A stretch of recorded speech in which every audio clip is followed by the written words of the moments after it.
Before I begin, I would like to say a couple of words of deep appreciation for the sponsors and the people who have put this program together. I have been involved in speaking publicly all over the planet and all over the United States. I've been at conferences here, I've been at conferences there, and I know how terribly difficult it can be to put a program like this together. And I have to say, I have tremendous respect and admiration for the people who've done this. Most of all, I respect their courage for dealing with a subject like this, where most of the elite leadership and the power groups of the world want this subject to go away. And these courageous young men who have put this together are brave, and they deserve my respect and your admiration. And I want to say I thank you because I know what you've been through.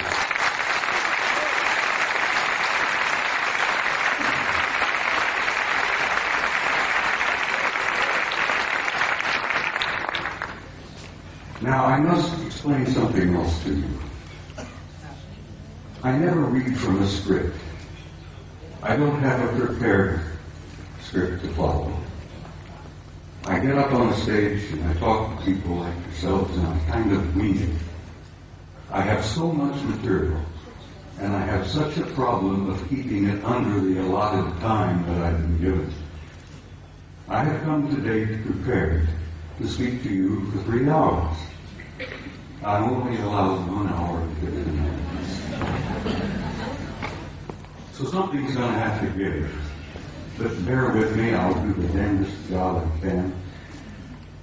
And it's important that you see the photographs of the NASA pictures that I have brought with me.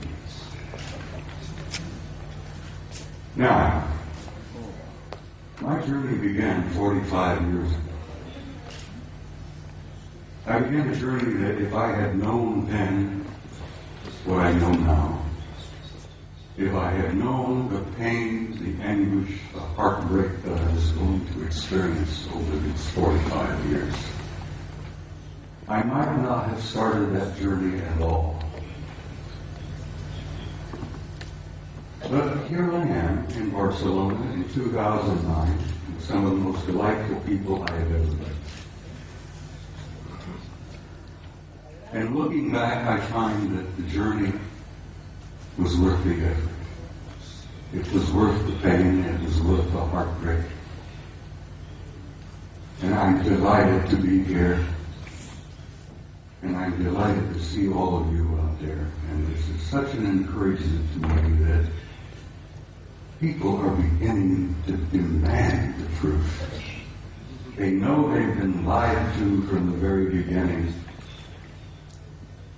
And they want to know.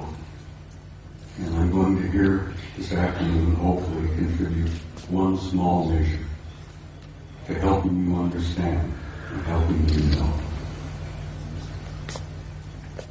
Most of my adult life, or most of my first part of my adult life, I was a professional soldier. I was in the Army. I joined the Army in 1950 to avoid the draft. Ended up going to Officers Candidate School, and so help me God, while I was going to OCS at Fort Riley, Kansas, the North Koreans invaded South Korea, and the next thing I know, I'm on the front lines of Korea being shot at by a bunch of pissed off Chinese and North Koreans who tried to kill me. And I had nothing against them. I didn't want to kill them. Here I am, 1951, leading combat troops in Korea in one of the bloodiest wars we had ever had. And the rest, I guess you could say, is history. I led combat troops in Korea in 1951. I spent 27 years on active duty, and I also was involved in the war in Southeast Asia in 1970, where I was part of an organization that gathered intelligence in the jungles of Southeast Asia, South Vietnam, Laos, Cambodia. And let me tell you, some of those years were rather harrowing. The most harrowing experience I was to have was when I was assigned in Paris, France in 1963 to what we considered in those days a plush assignment, a plum assignment. I was able to go to Paris, France, take my family with me, and my children went to high school in Paris. And as I said, it was a plum assignment. I had no idea what I was to find when I got there. When I arrived in the summer of 1963, I arrived with a top secret clearance. When I arrived at Supreme Headquarters Allied Powers in Europe, which was located at that time in a small town known as Roquencourt, right outside of Paris, my security clearance was upgraded to cosmic top secret, which was then and still is today the highest level of security classification that NATO has. I had to have a cosmic top secret clearance to work in SHARC, Supreme Headquarters Operations Center, the war room.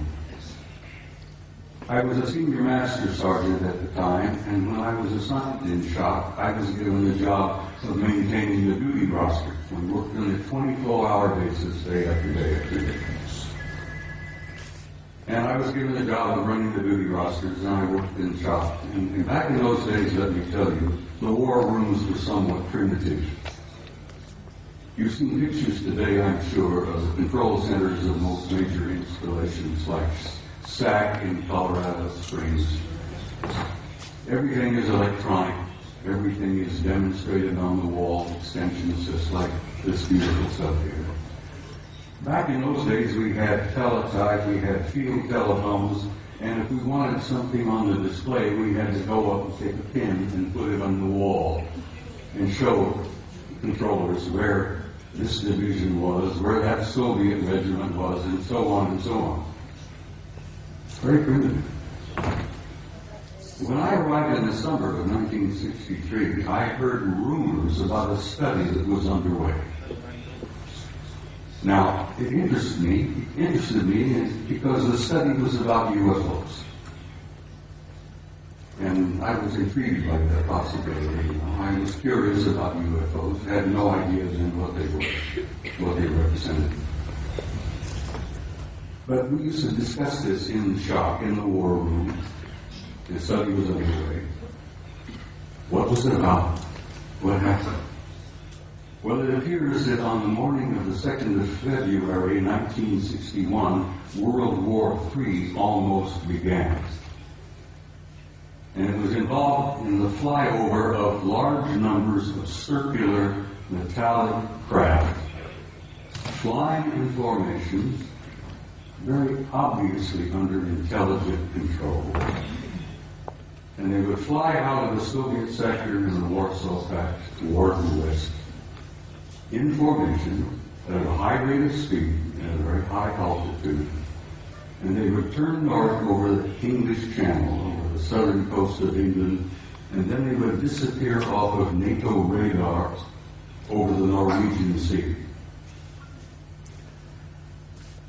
On that morning of 2nd February 1961, World War III almost began. The Soviets went on red alert. The NATO forces went on red alert. Everybody was, fingers on their triggers, thumbs poised above those red buttons. And World War III was just moments away. Within 20 minutes, it was all over. The objects flew, turned north, disappeared off radar. It was all over. After this event occurred, a British Air Marshal by the name of Sir Thomas Pike, who was a Deputy Supreme Allied Commander in Europe at that time. He was the deputy to my boss, General Lyman Wendesser, an American four-star general who was known as SACEUR, Supreme Allied Commander in Europe. Air Marshal Pike says, "I've had enough of this. These objects have been showing up regularly from time to time. And as I said, they almost triggered a war." Air Marshal Pike said, "We're going to have to come to terms and find out what the hell's going on here. I want to know." So he began